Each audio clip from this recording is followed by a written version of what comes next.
The news continues in South Africa, where the General Industries Workers Union of South Africa says they are worried about Nigeria's government's target on activists. The union has written a petition to the Nigerian High Commissioner to South Africa, Haruna Manta, calling for the Nigerian government to end harassment and persecution of critics of its policies. The union says the government of Nigeria has been targeting activists who mobilized in August 2024 under the banner #EndBadGovernance to protest hunger, economic and social crisis in Nigeria and increasingly trade unions.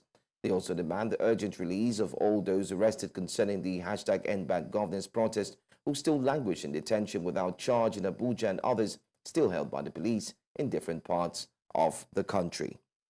Well, joining me from Gauteng, South Africa, to speak more on this is the President of General Industries Workers Union of South Africa, Mametlwe Sebei. I hope I got that pronunciation correctly, but welcome and thank you for being here. Pleasure to be here, as always. Great. Can you provide some background on the circumstances that led to GIWUSA drafting and submitting this petition regarding the Nigerian government's treatment of activists? Well, I mean, we have learned with extreme shock the level of repression with which, the Nigerian government had responded to the protests on #EndBadGovernance. The fact that a number of people have been killed across Nigeria, the fact that over 1,000 activists,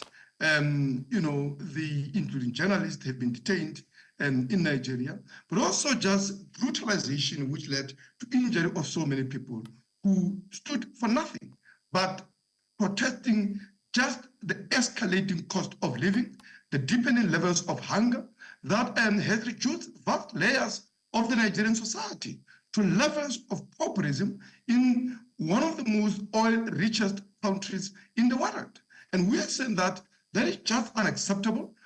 The demands of the protesters are absolutely legitimate. And that's the reason that we have written to the High Commission of Nigeria here to protest that treatment.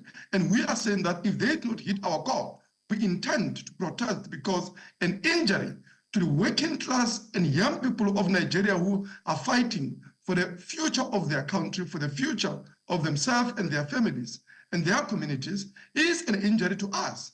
The working class movement is founded on the principles of international working class solidarity, and we remain firm on that their injury is our injury. We stand by them, we will protest this here, and of course, escalate it everywhere else. All right, but why do you think it is particularly important for South Africa to raise concerns about the Nigerian government's actions against activists, and why now?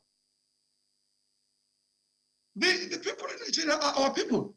How can we have a situation wherein we have lots of Nigerian people being forced out of their country and all over the world? Today, the name Nigeria has come to be associated with all the wrong things, right? Because a lot of people forced by the levels of horrific poverty in Nigeria are now forced into, activities that have tarnished the good name of the proud people of Nigeria. We have had a situation here in South Africa where a young person who joined a pageant for a Mrs. South Africa was excluded by an outrageous xenophobic campaign that unfortunately has to do with the fact that the name of Nigeria has become tarnished because of the mismanagement of that country by its elite, which is corrupt, but also an elite that has, of course, plundered Nigeria, which is very rich. I mean, the fact that the price of fuel in an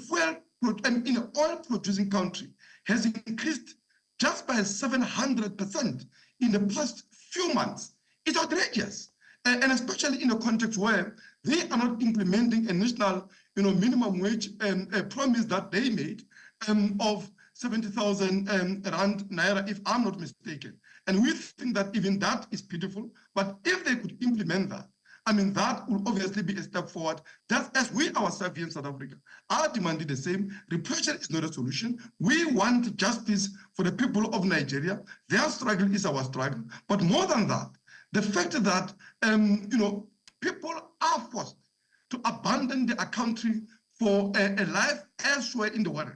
I think for me, that is shameful, that is scandalous, and that is a call for that government of Nigeria to be taken out of power insofar as I'm concerned.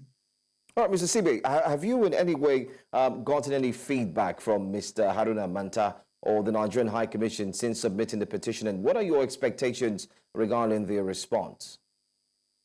Well, few things. One is that we tried to submit it, but all the emails are just, returning it and so on. So I intend to hand it in person, as I've instructed also the union officials yesterday to do everything to ensure that it reaches him.